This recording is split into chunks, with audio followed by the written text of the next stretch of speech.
Hey, salut la gang, ici Louis-Philippe Carrier. Bienvenue à la nouvelle monture de Partir un podcast en pandémie qui est devenu le Pourquoi pas podcast. Je me nomme Louis-Philippe Carrier et je vous présente aujourd'hui un nouveau concept d'émission sur la chaîne de podcast qui se nomme Dans la tête de LP. Dans la tête de LP, c'est quoi? C'est des sujets variés, des réflexions que je me pose, des éditoriales que je vais faire sur toutes sortes de sujets qui n'ont pas nécessairement de lien entre eux autres. Mais dans le fond, vous allez m'entendre chialer, puis vous allez m'entendre aussi m'exprimer sur différents sujets que j'ai le goût de parler, philosopher avec vous. J'espère que vous allez bien apprécier. Pourquoi pas podcast, on est aussi disponible sur Instagram, sur YouTube et sur TikTok maintenant. Donc, allez voir les liens dans la description. Allez vous abonner, on like toutes nos vidéos, on partage. Comment? On commente aussi, effectivement, comme Lucas vient de me faire rappeler. On active la petite cloche, on s'abonne. Bref, on fait tout. Aimez-nous, on vous adore. Aujourd'hui, dans le cadre du premier épisode, je vous parle des réseaux de rencontres. Ouais. Moi, depuis 2018, je suis célibataire à temps perdu. J'ai eu 2 fréquentations et quelques plaisirs avec quelques jolies demoiselles. Mais autrement, je suis sur Tinder, Badoo, Fruits et Bumble. Bref, j'ai pas de vie. Et aujourd'hui, je parle des travers des réseaux de rencontres, aussi des bienfaits, parce que ça m'a pas juste apporté du négatif dans ma vie, mais je veux aussi chialer un petit peu contre vous, messieurs, et chialer aussi contre vous, mesdames, parce qu'on a tous les deux nos travers par rapport aux réseaux de rencontres. Donc moi, comment ça a commencé les réseaux de rencontres pour moi? Je me suis séparé d'avec mon ex que ça faisait 3 ans que j'étais avec en 2018, en août 2018 plus précisément. J'ai commencé par Tinder. Ça n'a pas vraiment fonctionné au début. Je vous dirais que j'obtenais pas beaucoup de matchs, j'avais pas beaucoup de succès. J'ai aussi maturé aussi de la face dans les dernières années, puis j'ai appris à mettre des photos qui avaient de l'allure, puis à faire une bio aussi qui avait de l'allure, ce qui aide beaucoup pour pouvoir pogner sur les réseaux de rencontres. Bref, par la suite, j'ai eu une fréquentation à l'été 2019 jusqu'au début de mon entrée au cégep à Thetford. Par la suite, ça s'est fini, c'était pas plus grave que ça. Puis par la suite, ben là, je me suis mis à plus pogner, à avoir du fun. Puis l'année 2020 a aussi, comment pourrais-je dire ça, fertile en plaisir, mais je visitais des personnes qui habitaient seules, donc la santé publique, j'étais parfaitement réglementaire. Donc, sur ça, je vais émettre un petit peu mes opinions sur les réseaux de rencontres. Je trouve que c'est une belle façon, même en temps de pandémie, d'apprendre à connaître du monde, à discuter puis à échanger avec du monde. Mais c'est sûr que tu pognes de tout. Puis quand je dis de tout, c'est pas nécessairement de la qualité, sans vouloir vous offenser, mesdames. Il y a des personnes de tous les styles et de tous les sexes, donc ça vaut autant pour Pitou que pour Minou. Bref, ce que je voulais dire par là, c'est que moi j'ai plusieurs de mes amis de filles qui ont Tinder, puis plusieurs de mes amis de gars, puis j'ai trouvé qu'il y avait un clash entre les deux sexes au niveau des réseaux de rencontres, puis c'est sur la facilité.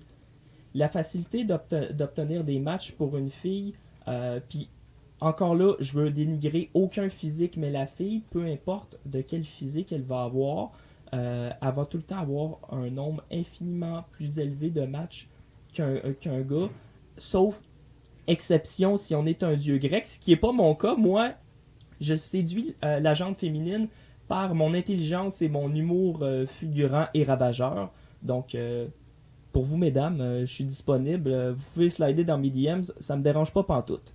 Mais bref, j'ai l'impression que les gars, on swipe tellement tout ce qui bouge qu'après ça, les filles, eux, sont, oui, plus sélectives, mais étant donné qu'on les a toutes swipées, eux autres obtiennent juste des matchs, mais que à contrepartie, les gars qui sont pas de leur style, ce qui est parfaitement normal, les filles sont nettement plus sélectives que les gars, mais obtiennent plus de matchs parce que justement, les gars swipent tout ce qui bouge.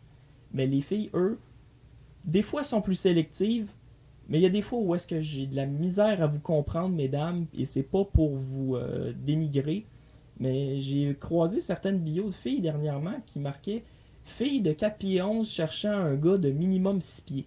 C'est quoi, mesdames, vous voulez des échasses? Je sais pas, moi, tu sais, oui, le physique dans une société de paraître comme aujourd'hui, c'est assez important, mais de là à vouloir un gars de au moins 6 pieds, pouvez-vous donner une chance au gars de 5 pieds 5? T'sais, nous autres aussi, on a un cœur, puis on est rempli de plein de belles promesses, si je peux me permettre l'expression. Euh, mais c'est pas tout. Là, j'ai chialé. Ouais, c'est ça. C'est un appel à l'aide. C'est du côté. Je vais chialer aussi du côté des gars. Parce que les gars, si vous mettez juste une photo, ça marchera pas. La fille, elle swipera pas. Deux, trois photos de différents angles, pris avec une caméra correcte. Surtout Pas... si son skidoo, là. Surtout si c'est son skidoo, surtout si tu montres juste une photo de tes abdos ou peu importe. Puis si ta bio fait juste référence au cul que tu mets des cigarets dans ta bio aussi, que c'est bourré de fautes ou que t'en as juste pas, ça l'aide pas non plus. Sans être complètement original puis être complètement flyé, il y a une manière de faire une bio complètement simple et complètement correcte. Puis si vous voulez un canevas d'une bio simple et efficace validée par une dizaine de mes amis de filles, venez me voir. J'en ai une toute prête pour vous, messieurs. Maintenant, si je peux enchaîner sur l'autre sujet des sites de rencontres, ça serait plus au niveau des conversations. Les conversations, mesdames, je sais que vous avez plusieurs messages dans vos DMs, que ce soit sur Tinder ou si on vous ajoute sur Snapchat ou sur Instagram parce que vous le mettez puis vous voulez juste plus d'abonnés en le mettant dans votre bio. Je sais que vous avez peut-être à peu près 20 messages par jour. Mais s'il y a un message qui attire votre attention ou que le gars fait un effort de faire plus que salut ça va, ça vous tenterait dessus de juste pas nous lag sur un vu? Peut-être que vous nous avez swipé par erreur. Si tu m'as swipé par erreur, fais juste me unmatch puis je vais le comprendre. Mais sinon, lag-moi pas sur un vu. Ça donne une mauvaise opinion de toi puis c'est comme si t'en avais rien à foutre. Mais bref, c'est pas plus grave que ça. On vous aime pareil. Puis est-ce qu'il y a des gars qui font exactement la même chose parce que c'est des dieux grecs ou des joueurs de hockey que toutes les filles sont après eux? C'est quoi l'attrait aussi des joueurs de hockey? Je sais que je suis passionné de sport, je veux travailler dans le domaine sportif. Mais mesdames, c'est si attirant un gars qui va vous laisser après 2 semaines pour une autre fille puis qui va te faire languir pendant des mois. Là, je généralise. Il y a plein de mes amis joueurs de hockey qui vont me dire « Ouais, on n'est pas tous de même. » Je sais, 90% oui, mais non, ça, c'est des blagues. Mais bref, sinon, des conversations aussi plus intelligentes que « Salut, ça va? » Puis des deux côtés des sexes aussi, là, est-ce qu'on peut, quand on vous pose une question, fais pas juste répondre à la question. Mandez un « et toi », ça fait juste faire en sorte que tu veux juste poursuivre la conversation. Puis aussi, là, quand on vous pose des questions, là, mesdames ou messieurs, là, reposer une question en retour. Ça fait toujours plaisir d'échanger puis pas être celui qui rame à sens unique dans la conversation. Il faut faire attention au genre de questions, là. Non, c'est sûr. Quel est ton Pokémon préféré, là? Moi, non, à toutes les filles, puis personne qui m'a répondu. Ouais, mais ça, moi, si j'étais une fille, je t'aurais répondu, mon beau Lucas, mais tu sais, à ce moment-là, on peut pas le savoir non plus, les champs d'intérêt. Fait que tu commences C'est quel ton Pokémon préféré? Moi, je dirais que c'est Articuno, l'oiseau légendaire. De glace? Oui, exact. Ah! Merci. Gros brag. Donc, non, c'est ça. Pour en revenir aux conversations sur les réseaux de rencontres, si on est capable d'avoir une conversation qui est un petit peu moins en surface, quoique ça m'amène sur mon prochain point, sur les bienfaits puis les mauvais côtés des sites de rencontres. Les sites de rencontres, ce que ça apporte de positif, c'est que tu peux rencontrer des gens de partout au Québec. sans nécessairement avoir une prétention de les rencontrer en vrai.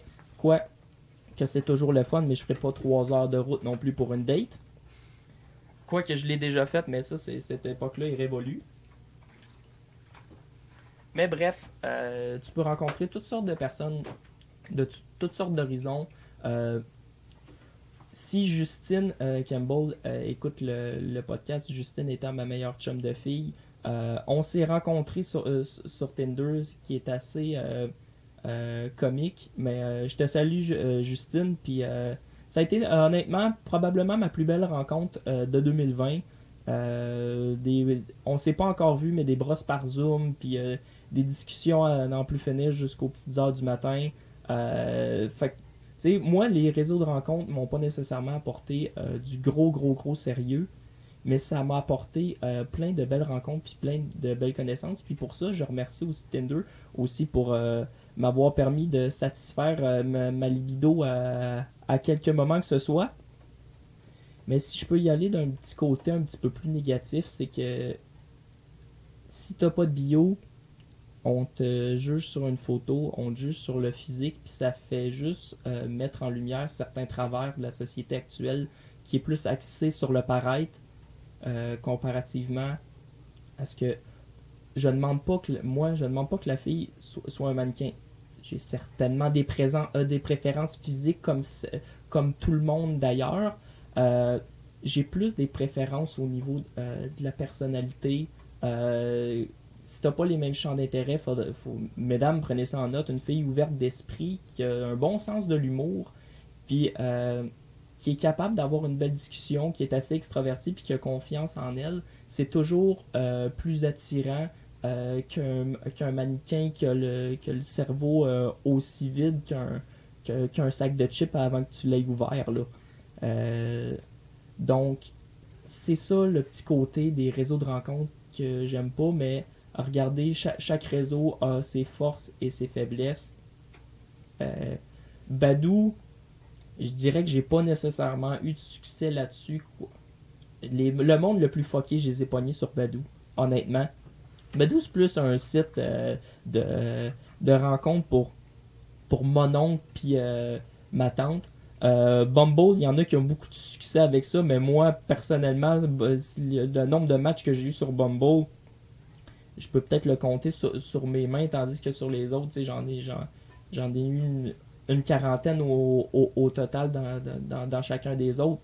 Mais Bumble, ça n'a jamais fonctionné. Mais il y en a pour certains que je connais qui ont rencontré leur chum ou leur blonde par rapport à ça. Fait que il y a certains côtés positifs à chacun.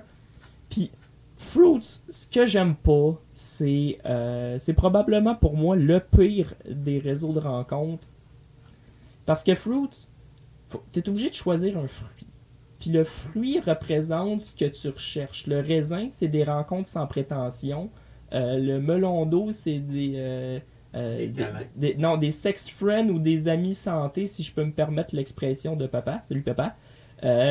Puis sinon, t'as la cerise. La cerise, c'est pour des rencontres sérieuses. T'as oublié la pêche? Ouais, la pêche, ça, c'est pour les coups d'un soir. Ouais. Honnêtement, t'es obligé de choisir un fruit puis de te catégoriser dans quelque chose quand la plupart des sites de rencontres, moi, honnêtement, je cherche de tout, plus du sérieux.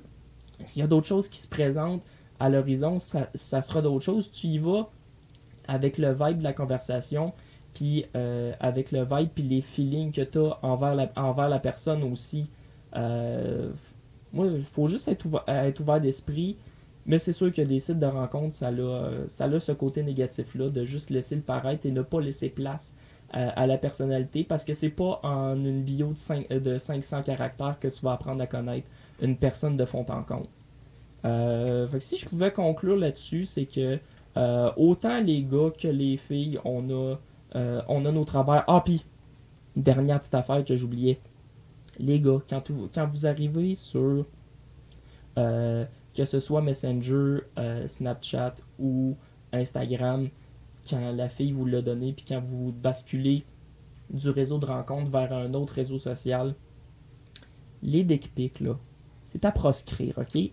j'en parle à mes chums de filles, puis j'en ai pas une qui s'est dit oh my god, sa graine, elle a tellement de veines que la fille va venir sur place. Là. Je m'excuse, les gars, là, mais ça a aucun bon sens comment les filles détestent ça, puis je les comprends. Là.